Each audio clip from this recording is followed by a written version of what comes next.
Hi folks, this is Abel James, and thanks so much for joining us on Fat Burning Man, where we talk about real food and real results. Why do a privileged few consistently achieve success in health and life over and over again, while others constantly struggle? Today we're here with best-selling author and speaker Noah St. John to help answer that question and make your success automatic. Jack Canfield, co-author of the Chicken Soup for the Soul series, says, Noah St. John's work is one of the most significant breakthroughs in the study of success in decades. No matter what you're struggling with, this show will help you break through that plateau and level up big time. By the way, do you have an iPhone, iPad, or Android? Check out our #1 best-selling new app, Caveman Feast. Caveman Feast comes with over 250 wild and paleo-friendly recipes, a shopping planner, and the best pulled pork you've ever had. My all-time favorite recipe for pulled pork. When George of Civilized Caveman and I first launched Caveman Feast in 2013, this little app beat out Minecraft and Angry Birds to hit #1 in food and drink and #6 in the whole App Store with more than 1,200 5-star reviews. And we couldn't do this without you. We're on a mission to help others heal themselves with real food, and we're stoked that the message is getting out there. So if you already have Caveman Feast and you like it, please take a second to share it with someone you love. We've really put a lot of work into it. We've spent years working on not only these recipes, but also the technology to make the app better and better and work on all these different devices. And we're looking forward to building it out even more in the future. But this update is the biggest and best we've ever done. So I hope you like it. We're upping the ante with more than 50 never-before-seen recipes in addition to the 200 that already come with it, macro tracking, health and Apple Watch integration, and much more. So we partnered with my good buddy George Bryant to help share his incredible paleo-friendly and wild recipes, and you'll never be without a proper feast again. Real food recipes include crockpot barbecue pulled bison, bone broth, almond butter banana cookies, honey Dijon crockpot chicken, stuffed sweet potatoes, pumpkin cinnamon muffins, and so much more. This is what someone with the handle Give Me Healthy says about Caveman Feast. Awesome paleo recipes, 5 stars. The recipes don't take much planning ahead and are simple to follow with delicious results.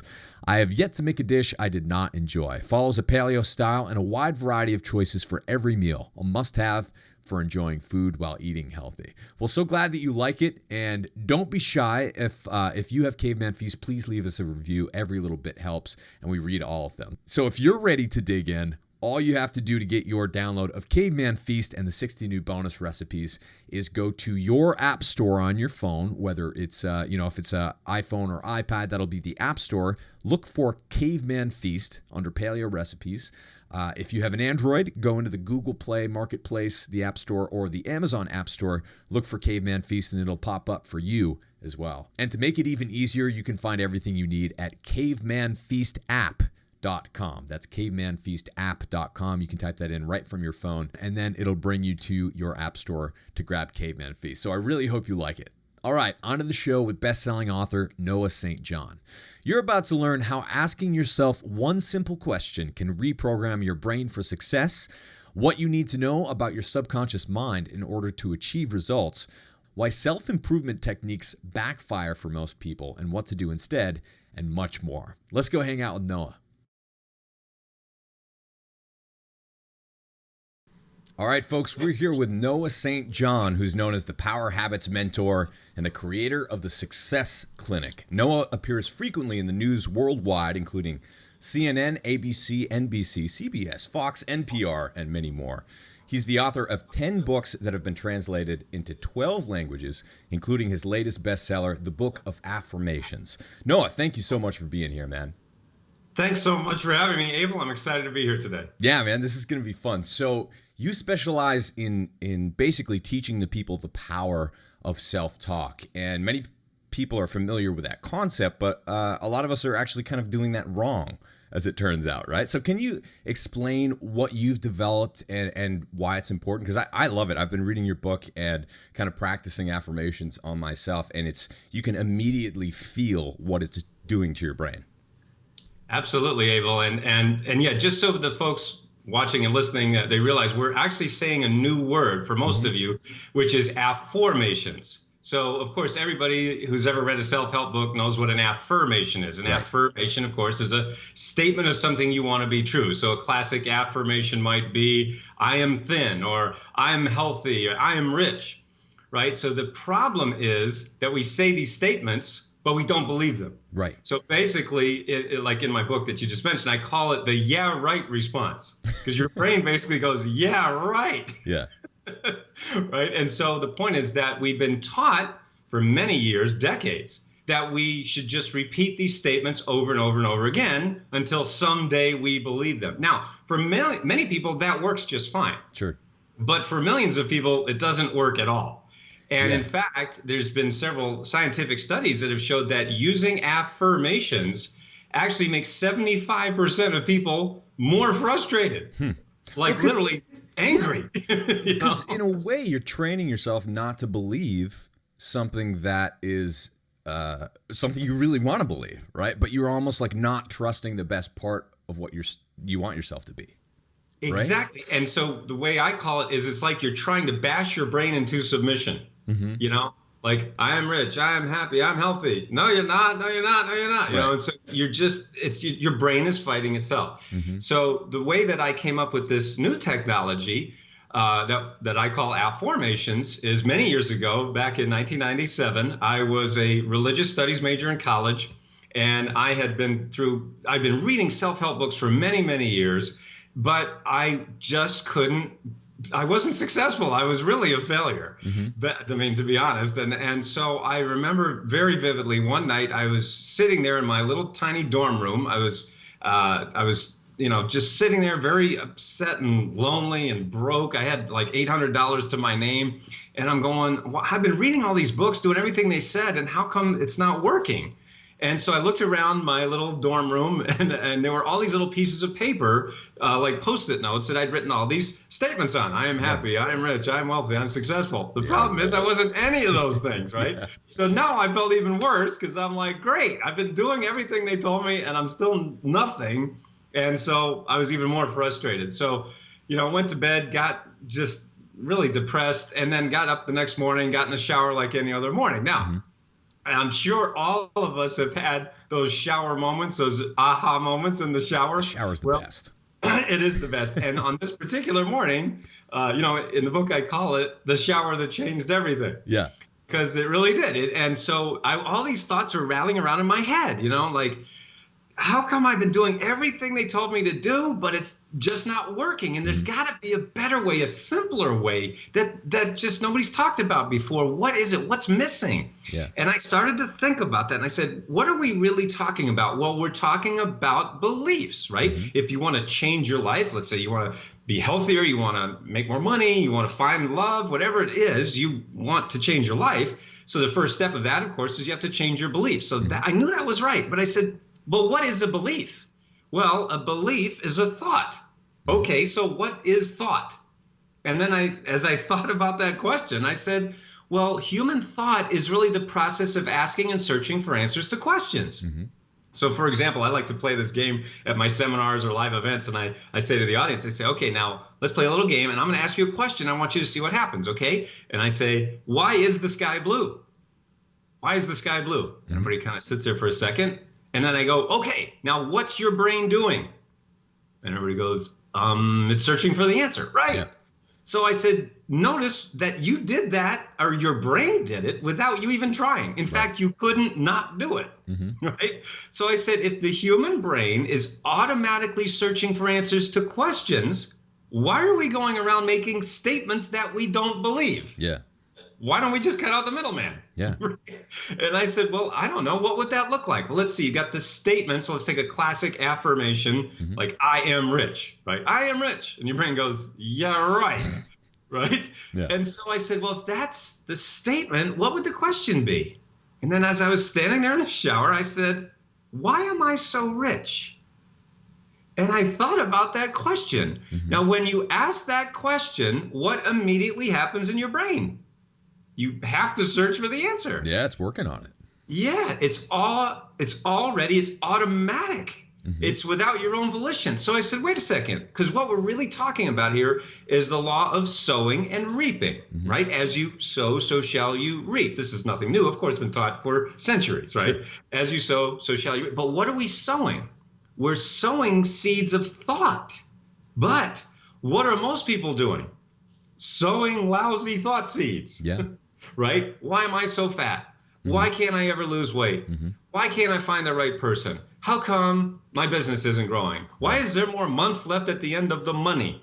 Can't you feel, even when you say that, can't you feel just everything kind of going like, whoa. Yes. It's an energy suck. Because of the law of sowing and reaping. See, the law doesn't care what you think. Yeah. Right? So it doesn't care whether it's negative or positive. You're just going to get the answer anyway.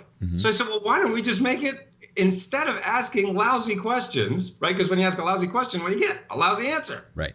And that means a lousy life. So I said, what if we stop asking lousy questions that lead to lousy answers and create a lousy life?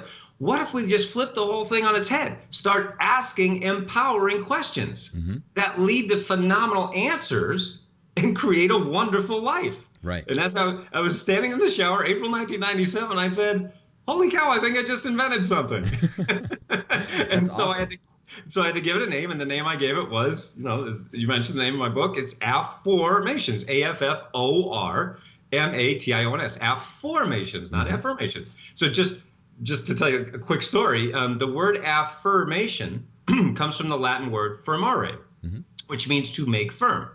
Now, the word affirmations that I invented, and by the way, it's perfectly legitimate to invent a new word. When you have a new technology or a new way of looking at the universe, isn't it true we often need a new word? For example, here we are on a podcast, a webinar, on the internet, using software. All of those are new terms. I mean, relatively speaking, they've only been around a short time. But now, of course, we use them every day. But it's a new technology. We need a new word. So affirmations, what I'm sharing, is a new technology of the mind. So affirmations comes from the Latin word formare, F-O-R-M-A-R-E, formare, which means to form or give shape to. So what I often ask my coaching clients or my seminar audiences, I say, what if you're making something firm, but it's in the wrong form? Yeah. That's called forming a life you didn't want. Right. Like those disempowering negative questions. Why am I so fat? Why can't I lose weight? Why don't I have any money? You formed it unconsciously. Nobody does this on purpose, right? But it doesn't matter. The law doesn't care. You're going to get that result anyway. So I said, now using affirmations for the first time, you can take conscious control of the questions you're asking, change your questions, and change your life. Yeah. So when you do it in a negative way, it's like your brain is searching for all of the problems. When you ask a why question in a positive way, you're automatically searching for solutions, right? Like if I ask myself, how did I run a marathon in less than 3 hours? It's a very different question than could I run a marathon in less than 3 hours, right? Like it's a stunning difference between those two things. And especially when you consider what's happening in your own head. That's right. And that's a great way to look at it, Abel. And the point is that you're doing this anyway. This is, one of my big messages. Oh, and just to finish the thought, I jumped out of the shower. I wrote everything down. I ran to my Macintosh computer and I just wrote it all down. And I said, wow, this could really change the world if I just could tell people about it. Yeah. This was in 1997, a long, long time ago. So, there was no Facebook, no social media, no blogging, no podcast. It was practically the dark ages. It was. It was dinosaurs roaming the earth. But anyway, so I just said, I've got to tell the world about this. So I didn't know what I was doing. I didn't have any money still, but I just had this passion, this vision. So I put a book together and I started selling it online. And then I just started to get all these stories from around the world, people who started to make more money and lose weight and find love and save their marriages, and people who were suicidal and then they decided not to take their own life. Just incredible stories from around the world. So now we're in over 140 countries around the world. As you mentioned earlier, I've got 10 books in all these different languages. And the reason that I'm mentioning this is because we call it now the Affirmations Revolution. So it's really like a movement. It's a movement of people, hundreds of thousands of people around the world who are now affirmers. That's what we call ourselves. Cool. People who have just been awakened to this. And now it's like affirming your life. And so the reason I'm sharing that is because, for all the folks listening, you're certainly welcome to join the Affirmations Revolution. And what's awesome is that it works in your health, it works in your finances, it works in business. People, getting promotions, finding their dream job, publishing their first book. I mean, just incredible stories like that. Yeah. And the point is that they were already doing affirmations just in a negative way, right? Mm-hmm. So that's one of the messages that I want to share with the world, which is you're already doing this, yeah. right? You are literally, every human being walking the earth is a walking question machine. I mean, that's what our brains are already doing. However, for 99.9% of the earth, we're asking lousy questions, right? Why am I so dumb? Why am I so stupid? How come I can't do whatever I want, et cetera, et cetera? And there's your life, right? Mm-hmm. So now, once you understand affirmations, and, of course, I walk you through exactly how to do it. But the point is that when you do it, your life, I mean, it's almost, I don't want to use the word magic because it's not magic. Yeah. In fact, we have a saying on our campus at successclinic.com. We say it's not magic, it's science. Yeah. But it is kind of like miraculous, right. Seen like miraculous result. We don't call it magic, but it's kind of miraculous. Yeah, because the brain is doing so many things that we don't realize all the time. Our conscious mind is such a small sliver of the equation. And so when you start to engage the power of the subconscious and you allow it to work for you, all of a sudden your life transforms as if it's magic, right? Because it's all kind of under the radar to a certain degree. And I think a lot of us, we make the error of assuming that we are our conscious mind. But it's so much deeper than that. I'm a huge geek on this stuff. I studied brain science and psychology in college, and I just love the hidden aspects of our brain. So some of the things that you talk about, obviously the power of self-talk, whether it's positive or negative, but basically the fact that you have such a powerful brain, I think you said in an interview, and maybe you wrote it in your book, that's both good and bad news, right? Yes, because of really what you're just saying, what I was just saying a moment ago, which is that you're already creating your life through your thoughts. Mm-hmm. But what are your thoughts? Questions. They really are questions when you boil it down. And what I often, say to my clients is, listen, just write down your life right now and what you don't like about it. Mm-hmm. And then write down, what are you actually asking yourself that caused that situation to happen? So I know for me, when I was in that really bad situation of no money, no friends, no girlfriend, and all that, I did what I just suggested. And I'm going, man, I'm asking really lousy questions. Like, why does nobody love me? How come I don't have any friends? Right. How come, I don't have any money? How come I'm always broke? Duh, there's your life, dude. Right. And so I was like, oh my God, like you said, an aha moment, and going, wow. And then I said, well, gosh, if I just change those questions, I have to change the thought seeds that I'm planting. Now, again, one of the reasons that I say, it's not magic is because you can't say, well, why did I make $1 million by tomorrow? Yeah.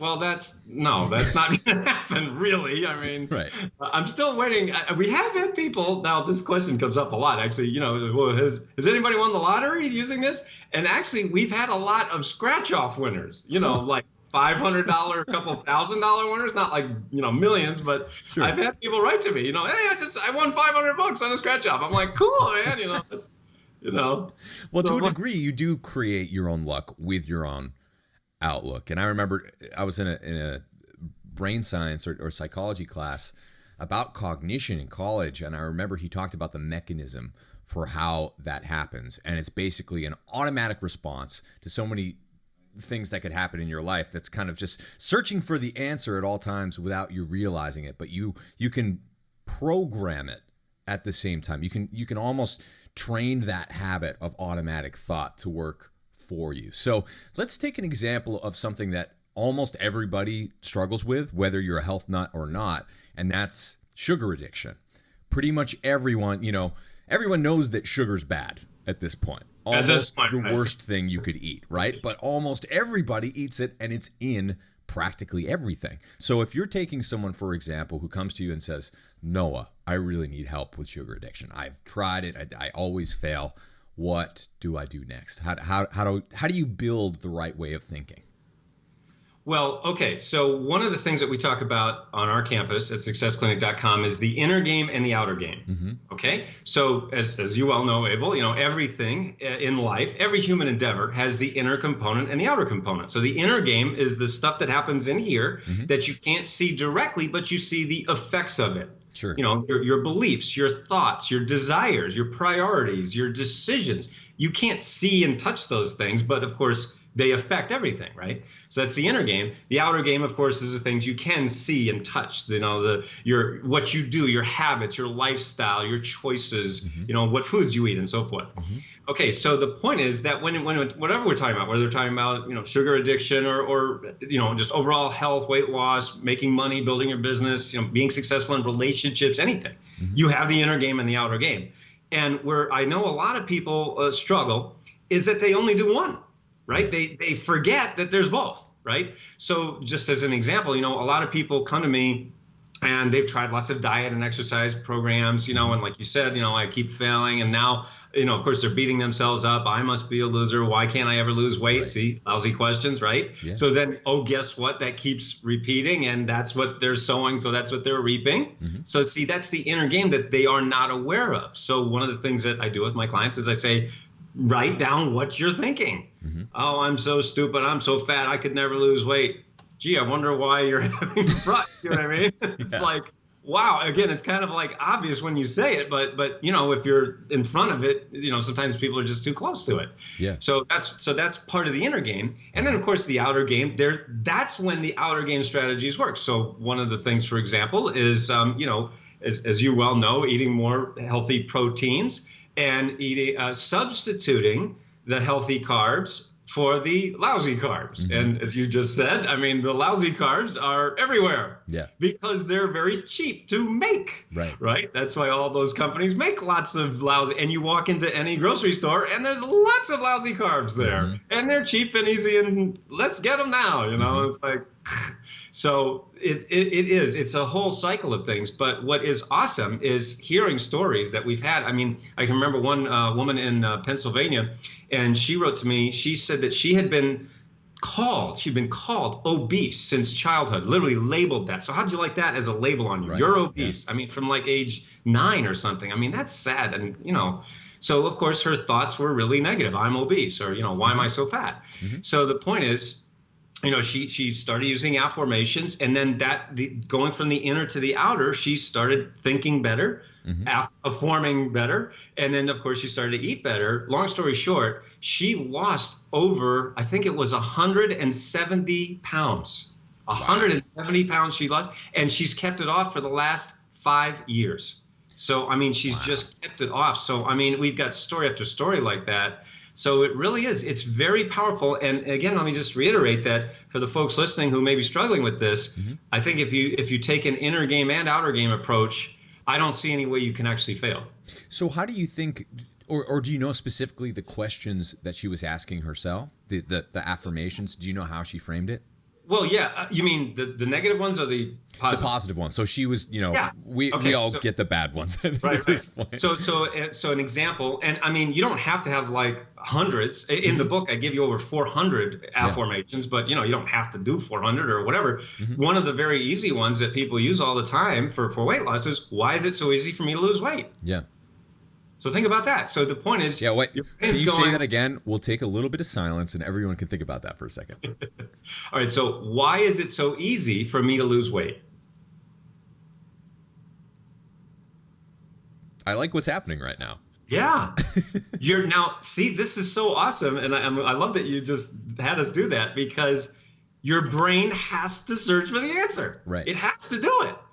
And so guess what? What this does, the way that I look at it, Abel, is that it really just unlocks what's already there, what's already inside of you, everybody watching, everybody who uses affirmations. It literally is the key. That's what's so awesome, is that people kept writing to me after, reading my different books and programs and stuff. And they kept saying, thank you for giving me the missing piece. This is the key I've been looking for my whole life.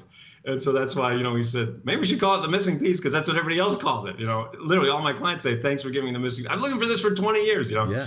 Long story short is that it is, we are everybody is so much smarter than we think. And we also have so much more power inside than we realized. Right. So that's what affirmations do, is they literally empower you, meaning access the power that's already there. It's not putting something on you that's not already within you. It's unlocking what's already in you. And that's what's really exciting. Yeah. And if you look at the world of personal development, self-help, this is a theme that comes up, that's been coming up for thousands of years. One of the things that differentiates people who don't experience success in their own minds or in their own lives from the people who do is the perception of control over their own lives and their own circumstances, right? And so one of the things that this, I guess, cultivating positive self-talk does for you is that it actually does put you more in control of your own life. Instead of having all of these thoughts that are just kind of bouncing around and usually they're negative without you maybe even realizing it, all of a sudden you're intentionally building something and cultivating something that gives you the life that you want. So what are some of the other things that you've seen people do going from, X to Y? Oh my gosh, so many stories. I mean, you can just, folks can go to our website and just look. There's a page there called Praise, which is really like a mini success stories. I mean, there's just tons of them, but just a couple that pop out into my mind. I remember we had one woman named Susan from California, and she came to us and she had spent $60,000 on every self-help program out there. You talked about personal growth and self-help. So she'd gone to all the big names, all the gurus, and she was about to go bankrupt. She was about to lose her home. She was about to lose her marriage because her husband said, I can't take this anymore. Right. You're spending all this money on all this stuff that's supposed to, make us better, and we're going down, not up. And so it was really kind of at the end of her rope.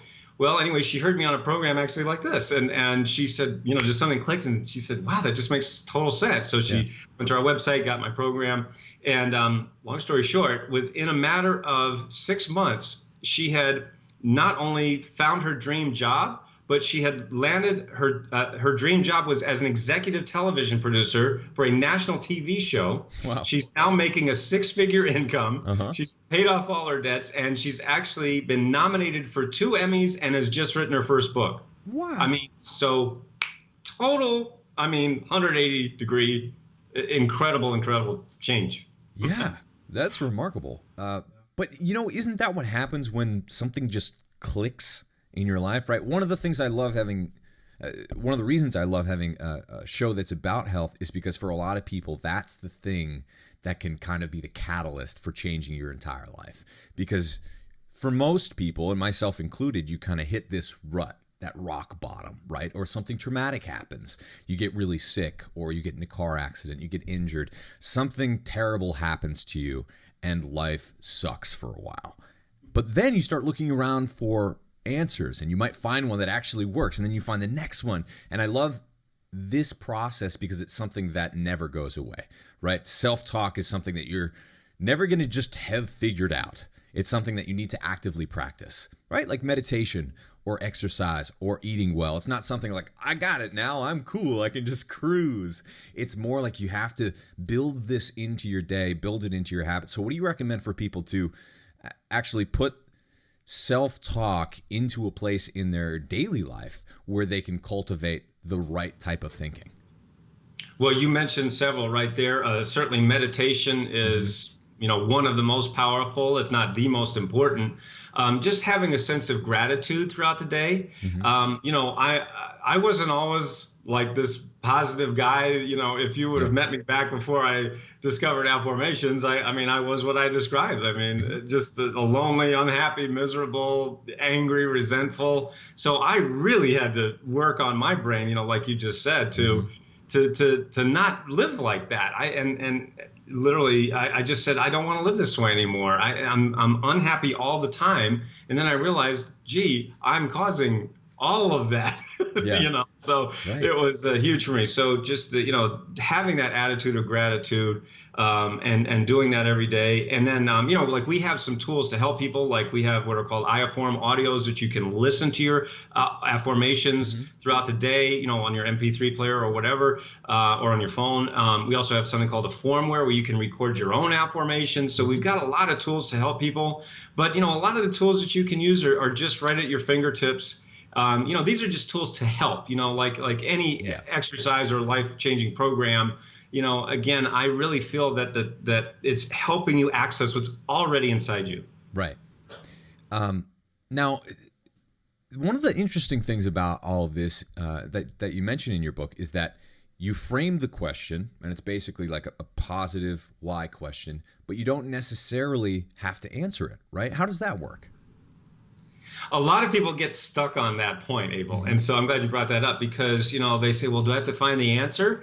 And psychologists call this the embedded presupposition factor, which just basically means if you're walking around asking a question, your mind is going to solve it anyway or search to solve it. Mm-hmm. So like that example I gave earlier when I said, why is the sky blue? You can go onto Google and search that, mm-hmm. but for thousands of years, nobody knew why it was blue. There are all these different answers. And finally, scientists said, it's because of the way the sun hits and there's, molecules and stuff like that. But so the point is that, for example, if you were to say, why am I so healthy?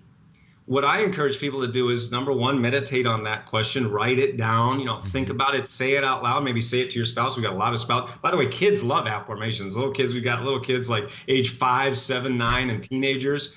Kids love affirmations because, of course, they don't have the years of head trash like, old people like me have, so it's like, it's really awesome. Kids, we've had kids who've gotten better grades, feel just more confident about themselves, believe in themselves more, and just like overcome depression or having trouble sleeping, like awesome stuff. So definitely share affirmations with your kids.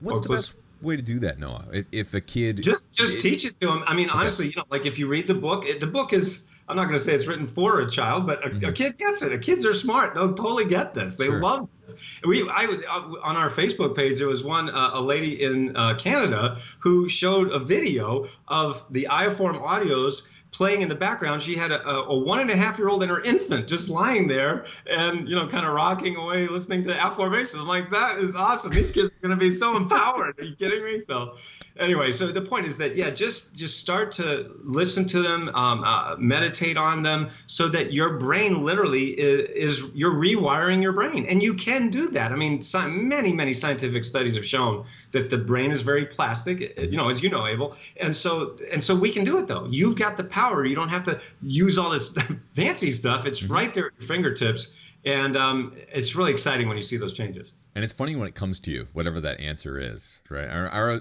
When I first got out of college, I was working in strategy consulting, and I'd be working on some crazy project that was about something I previously knew absolutely nothing about, like pipeline technology. And I'd have to figure out this super complicated question and brainstorm it. And so I would just kind of like frame out these questions. And then days later, in the middle of the night or something, or in a dream or in the shower, right?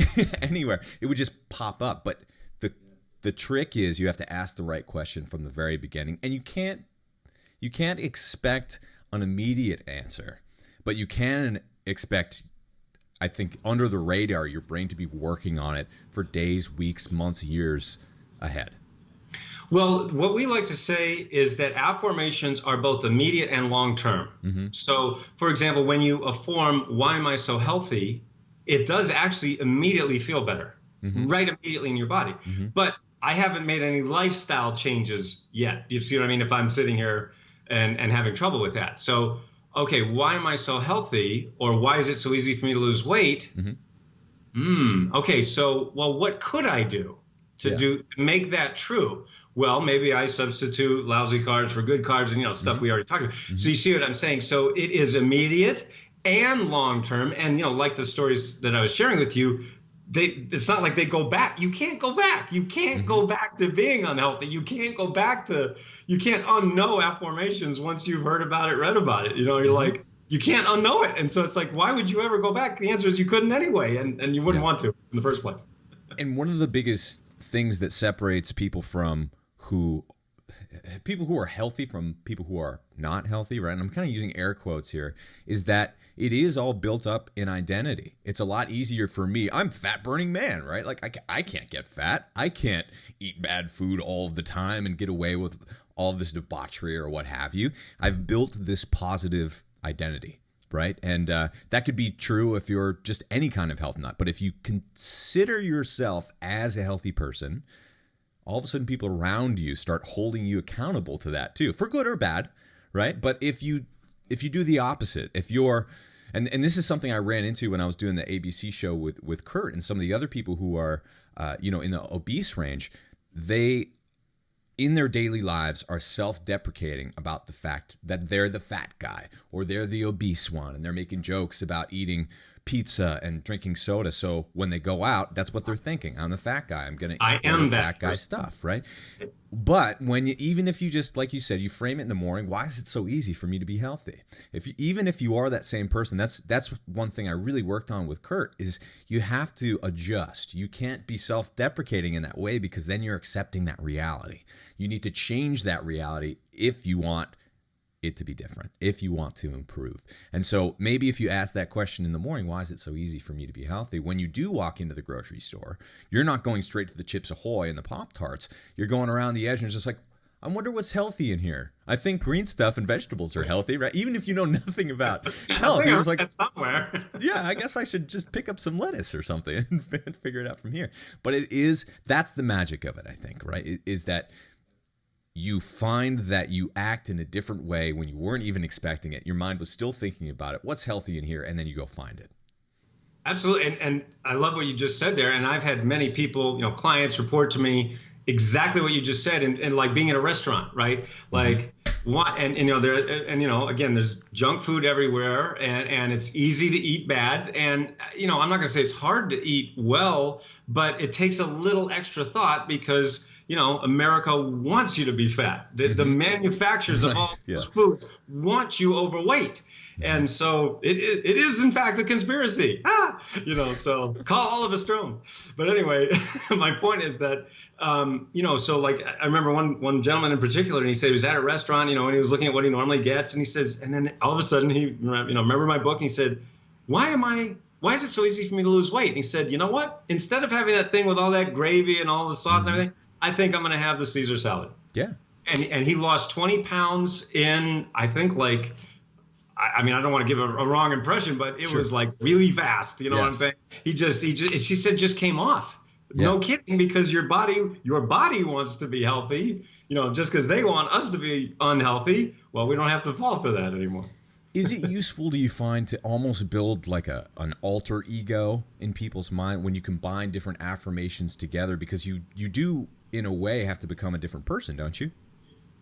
Well, like I said earlier, when you want to make any changes in your life, whether it's your health or finances or relationships or just, lowering your stress, any type of changes, overcoming addiction, sleeping better and so forth. We go over all those different areas in the book. But my point is that whenever you want to do that, you're trying to go from where you are to where you want to be. So definitely a part of that is believing that you can get there. So one of the things I talk about is the belief gap. That the main reason that people aren't making those changes isn't because they don't know how to do it, isn't even because they don't know what to do, it's that they don't believe they can do it. Yeah. So like you just said, if I'm the fat guy, I walk into the restaurant, I eat fat food, I order fat foods, I eat fat foods. I go into the store, I go to the fat part section, and I'm never, what's a vegetable, but wait a minute, you know what a vegetable is. So when you change that to why am I so healthy? Yeah. I already knew the thing that was there, but you weren't seeing it because you know what I'm saying? So what the point is that I don't really talk about creating a new alter ego in that sense. But what I do say is when you change the questions, you have to change your life. But it's not even you making yourself do it. It's like that guy in the restaurant saying, you know what? I think I'll have that Caesar salad. Yeah. It just happened. It's giving yourself permission to have the answer yourself, right? But it is such a stunning, I'm just thinking of, you also apply this to help people quit smoking, for example. But what do people say to themselves who smoke? I am a smoker, right? There are smokers and there are non-smokers. And how, like, if you think of the baggage that's all wrapped up in there, it's not just about smoking a cigarette or smoking something. It's about saying, I am a smoker. And it's really hard to quit an identity, isn't it? Absolutely. And of course, there's so many messages out there that say it's hard to quit smoking. Right. I mean, that's a multi-billion-dollar industry, right? And so there's lots, oh my God, it's so hard. And, in the book, I'm sure you remember, there was that story of the woman who did quit smoking after 20 years of trying everything, the patch, hypnosis, and I mean, spending how many thousands, tens of thousands on all these, and I'm not saying those things don't work. I'm not saying that at all. Right. I'm saying that because she hadn't changed her identity. But again, I would say that changing your identity begins with changing your questions. Why is it so easy for me to quit smoking? And she literally did it. The story she tells in the book is she literally didn't try to quit smoking. It just happened after 20 years of killing herself. I'm going, wow, man, you see why I get so passionate about this, about the Affirmations Revolution and having more Affirmers, which now we've got, all the folks watching this show now who are Affirmers, just by virtue of now you know it, you can't unknow it, know. So, whether you join us or not, you're still there, and you're going to tell your kids, you're going to share it with a friend or whatever, and that's awesome, because my job is to change the world, to change how the world sees itself. That oh my gosh, all these big problems we have, but we can solve them if we unlock what's inside of us. Yeah, I love it. So we're coming up on time, but I wanted to ask you this totally unfair question, but since you've been studying the world of self-improvement for so long, could you, for the listeners out there, kind of give them a download of the most important things, just, a minute or two? What is something that everyone needs to know out there that they can use to immediately improve their lives? Absolutely. So I'll give you 3 very simple things that everybody can start doing right now today. First is write down the top 5 disempowering questions that you're asking yourself. Like, why am I so dumb? Why can't I do anything right? Why don't I have enough money? Why am I so fat? Whatever it might be. Write down 5 disempowering. Just start with 5. I mean, there might be more, but just start with 5 to make it easy. Then what I want you to do is just turn those into empowering questions. Instead of why am I so dumb? Why am I smart? How come I'm no good? Why am I good enough? Why am I so fat? Why is it so easy for me to lose weight? And then the third thing is I'm very, very big on this, which is to have that attitude of gratitude and realize that, okay, maybe I am overweight. Maybe I'm struggling with sugar addiction, or, maybe I can't get a date or don't have someone with me, or I'm looking for love, or want to grow my business, or don't have any money, or whatever. But I really believe, because when I started this practice, I was $40,000 in credit card debt. I was working in my parents' basement. And it was a really dark night of the soul. So like you said earlier, sometimes hitting that wall, but it was when I realized that if I just am grateful for what I have, then what I have has to grow. And that's exactly what happened. And now, I have the books and all this stuff, but this all happened by necessity. It's not because I was born with it. It's not because I am lucky. I had to do it because I'm like, I don't want to live like this anymore. So for folks who are there, then, that's what I would suggest. And all of you can do that right away. Very cool. Yeah, I love it. So, Noah, this has been such a refreshing show. I love this. Where can people find you, and what are you working on next? Absolutely. Well, thanks. My website is noahstjohn.com. Just my name, Noah, NOAHSTJOHN, noahstjohn.com. We have you can actually download, everybody watching can get or listening can get a free book. It's my new book called Get Your Foot Off the Brake. And it's about really how to improve your inner game and your outer game. Cool. So again, that's for free at noahstjohn.com. And what we're working on next is really helping people to get their message out in a big way. People have, lost their voice. We're helping people find their voice and then, really share their genius with the world. So really, really excited about a lot of things. You can just see all the different programs stuff we have at noahstjohn.com. But, it's just such an honor and a privilege to do this work and to see these incredible success stories from really around the world. I love it. Noah, this has been one of my favorite shows. I think it's going to inspire a lot of people. Thank you so much for coming on. My pleasure. Thanks again for listening to Fat Burning Man. Don't forget, before you go, check out fatburningtribe.com. If you have a question for me that you want answered about how to improve your performance, what to eat for dinner, how to drop fat quickly, how to improve your overall health, or anything else, we answer all of your questions there. So Quickly, you can get the first month for just $1 for a limited time. Check it out at fatburningtribe.com. All right, I'll see you there. Thank you so much for joining us on this episode of Fat Burning Man. If you liked it, don't forget to hit the subscribe button on iTunes, Stitcher, YouTube, the podcast app, or wherever else you might be listening to or watching this show. Got a second? Please leave me a quick review on iTunes. I always love hearing from you, and if you think someone else might like and benefit from this free show, please take a second to share it with a friend or with a family member. You can get in touch with me on Twitter at FatBurnMan and Facebook by typing in Abel James or Fat Burning Man. Drop me a line anytime. Did you know that I've recorded over 150 episodes of Fat Burning Man, winning 4 awards in independent media and hitting #1 in more than 8 countries? And here's some more good news. You can download and listen to every single episode for free. All you have to do is type in fatburningman.com. I'll give you a second to type it in, fatburningman.com. And you'll get all the show notes in video and audio versions for all the past episodes of Fat Burning Man. Better yet, enter your best email at fatburningman.com, sign up for my newsletter, and I'll even send you a quick start guide to start burning fat right now and a few of our ridiculously tasty recipes as a special thanks for signing up. Once again, just go to fatburningman.com right now, enter your best email to get your free fat burning download straight to your inbox, and make sure that you never miss a show again. This is Abel James signing off. Thanks so much for listening, and have a great week.